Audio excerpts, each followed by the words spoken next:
Qué miedo toparse con alguno de estos microorganismos en nuestros alimentos.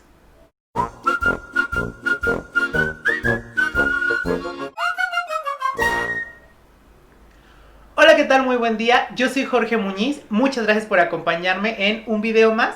Hoy quiero platicarles acerca de una especie de top que hice con respecto a los microorganismos que yo considero que me dan un poco más de miedo encontrarlo en mis alimentos.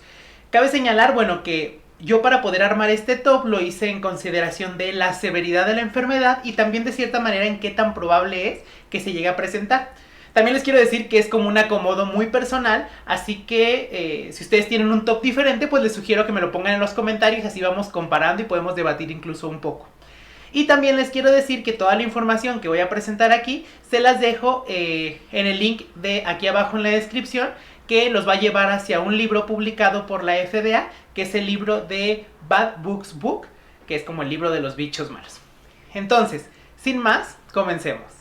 Número 5. Listeria monocytogenes. El caso de Listeria monocytogenes es muy particular debido a que se trata de un patógeno ambiental. Por lo tanto, todos los alimentos que no han recibido tratamientos térmicos pueden contenerlo. Por ejemplo, la leche no pasteurizada, los productos que se preparen con ella, las frutas y verduras, así como la carne. Todos los alimentos cocinados pueden volver a contaminarse con el patógeno después de los tratamientos si se vuelven a exponer al ambiente. Además, este microorganismo se multiplica tanto a temperatura ambiente como en refrigeración. Existe evidencia de que mientras mayor sea la cantidad que se consume del patógeno, mayor será la severidad de los síntomas. Listeria monocytogenes es la bacteria transmitida por alimentos que causa más muertes entre los infectados. La enfermedad se conoce como listeriosis y tiene dos manifestaciones. La primera es una infección leve que se limita al intestino y de la que la mayoría de la gente se recupera sin problema. La otra forma es la invasiva. Cuando Listeria atraviesa el intestino y llega a la sangre y las cubiertas del cerebro llamadas meninges. El paso a la forma invasiva se observa en recién nacidos, ancianos, personas con el sistema inmune debilitado y embarazadas. Cuando esta bacteria infecta a una embarazada, provoca daños en el sistema nervioso de los fetos, tales como retraso mental e hidrocefalia, y también puede afectar el cerebro de la mujer gestante. Del mismo modo, esta bacteria es conocida porque puede provocar abortos. La forma no invasiva puede no tener síntomas o algunos leves como fiebre, dolor muscular, náusea, vómito y diarrea. Sin embargo, la forma invasiva causa dolor de cabeza, rigidez en el cuello, confusión, pérdida de equilibrio, convulsiones, coma y la muerte. Los síntomas pueden aparecer de 2 a 3 días después del consumo de alimentos contaminados y pueden durar semanas o causar consecuencias de por vida. Este patógeno se muere con la cocción, por lo que si usted es una persona vulnerable, la mejor manera de prevenir la infección es evitar los alimentos crudos. Aunque se trata de una infección grave, los efectos más severos se observan en grupos de personas específicos, es decir, vulnerables. Esa es la razón de que se encuentre en quinto lugar de este top. Número 4. Vibrio cólera. Es la bacteria causante del cólera, que se caracteriza por diarreas sumamente severas que si no se acompañan de una intensa rehidratación pueden causar la muerte. Las diarreas son súbitas, indoloras, muy voluminosas y de color gris que se describe clínicamente como diarrea parecida al agua de arroz. En los casos más graves se pueden tener de 10 a 20 evacuaciones por día y cada una de 250 a 500 mililitros. En algunos casos también se presentan vómitos.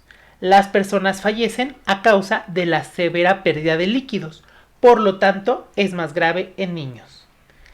La infección se obtiene por el consumo de agua y alimentos contaminados, directa o indirectamente, con heces de humanos infectados con la bacteria. En los países subdesarrollados donde es endémico, se relaciona el consumo de agua y hielo contaminados o a vegetales lavados con esta agua. También las condiciones precarias de higiene, como la ausencia de baños y drenajes, aumenta el riesgo de infectarse. En países desarrollados es más frecuente por el consumo de peces y mariscos crudos. Las condiciones de saneamiento pobre favorecen la aparición de brotes.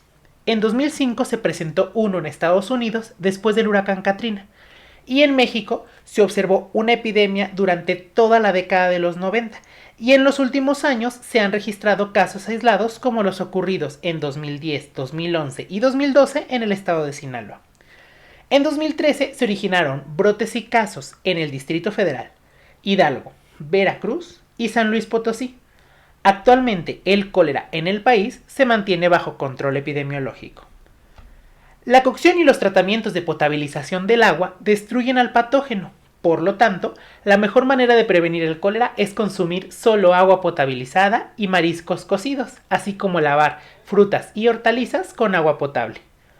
Mantener prácticas higiénicas como el frecuente lavado de manos y mejorar las condiciones sanitarias de las comunidades también reduce el riesgo de que aparezcan nuevos brotes. Ha quedado en cuarto lugar de este top porque si bien todos somos susceptibles, la infección es más probable en ciertas zonas geográficas o en el periodo donde se están presentando brotes. Los casos aislados son poco frecuentes en sitios con infraestructura tendiente a mejorar el saneamiento, como baños y drenajes cubiertos. Número 3. Teniasolium. Este parásito posee 3 estadios como las evoluciones de un Pokémon: huevos, larvas, que también se conocen como cisticercos, y tenias, llamadas comúnmente solitarias. Si una persona o un cerdo consumen los huevos del parásito a través de agua o alimentos contaminados con heces humanas, entonces desarrollarán cisticercos. Por otro lado, si un humano consume los cisticercos en la carne de puerco mal cocida, entonces desarrollará una solitaria. Cuando una persona tiene una solitaria en los intestinos, arrojará huevos del parásito en la materia fecal y por lo tanto puede autoinfectarse también de cisticercos cuando sus prácticas higiénicas son deficientes. Las solitarias son gusanos planos que se alojan en el intestino de los humanos y miden desde los 3 hasta los 10 metros. Generalmente no causan síntomas, aunque en ocasiones se reporta dolor abdominal, náuseas, diarrea, cambios en el apetito y malestar general. Por otro lado, la infección por cisticercos es más grave. Estas larvas del parásito pueden atravesar el intestino y llegar a distintas zonas del cuerpo como los músculos, los ojos, el hígado y el cerebro, donde formarán quistes. El daño más severo se observa cuando los cisticercos se localizan en el cerebro. La severidad de los síntomas depende de la cantidad, ubicación y tamaño de la larva, así como de la respuesta inmune del paciente. Los síntomas comunes de la neurocisticercosis incluyen convulsiones, aumento de la presión intracraneal, dolor de cabeza y alteración del estado mental. Los quistes en el ojo suelen afectar la visión. Además, se pueden sentir los quistes musculares y subcutáneos cuando el parásito se aloja en esos sitios.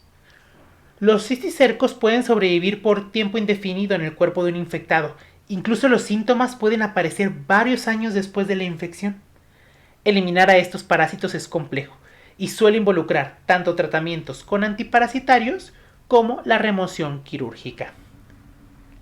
La forma de prevenir el desarrollo de una solitaria es el consumo de carne de puerco completamente cocida, mientras que la forma de evitar la cisticercosis es el consumo únicamente de agua potable, lavar frutas y hortalizas con agua tratada, consumir mayormente alimentos cocinados y garantizar las prácticas higiénicas durante la preparación de alimentos. Este parásito es grave. Sin embargo, no tiene capacidad para multiplicarse afuera de los hospederos y el ciclo de reproducción limita un poco la dispersión de los brotes.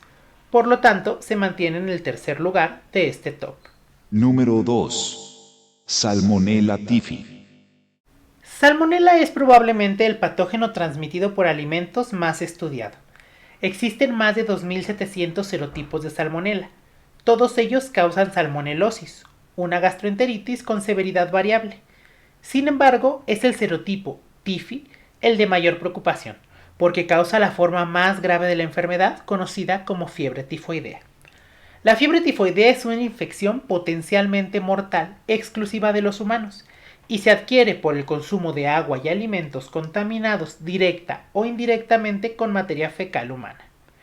Los síntomas inician con fiebres de 39.5 a 40 grados centígrados, letargo, dolor abdominal, diarrea o estreñimiento, dolor de cabeza y pérdida del apetito. A veces se presentan erupciones de manchas planas de color rosa. Los síntomas aparecen de 2 a 3 semanas después de consumir los alimentos, aunque en ocasiones tardan hasta 2 meses. La enfermedad progresa a septicemia, es decir, una infección generalizada de todo el cuerpo. En ese estado se ha relacionado a endocarditis, es decir, infección en el corazón, artritis séptica, cuando el patógeno llega a las articulaciones, y además puede colonizar y formar biopelículas en la vesícula biliar. En estos casos la infección es extremadamente difícil de erradicar y las personas se vuelven portadores crónicos. La mortalidad de la fiebre tifoidea puede alcanzar hasta el 10%. Además, en las últimas décadas se ha visto un marcado incremento en la resistencia a antibióticos de este patógeno. La mejor manera de prevenir esta infección es beber y lavar los alimentos con agua potable, consumir mayormente alimentos cocinados, así como garantizar la aplicación de prácticas higiénicas durante la elaboración de alimentos. Por la severidad de la enfermedad, facilidad de multiplicación y capacidad para alojarse en los hospederos por tiempo indefinido, esta bacteria ocupa el segundo lugar de este top. Número 1. Clostridium botulinum.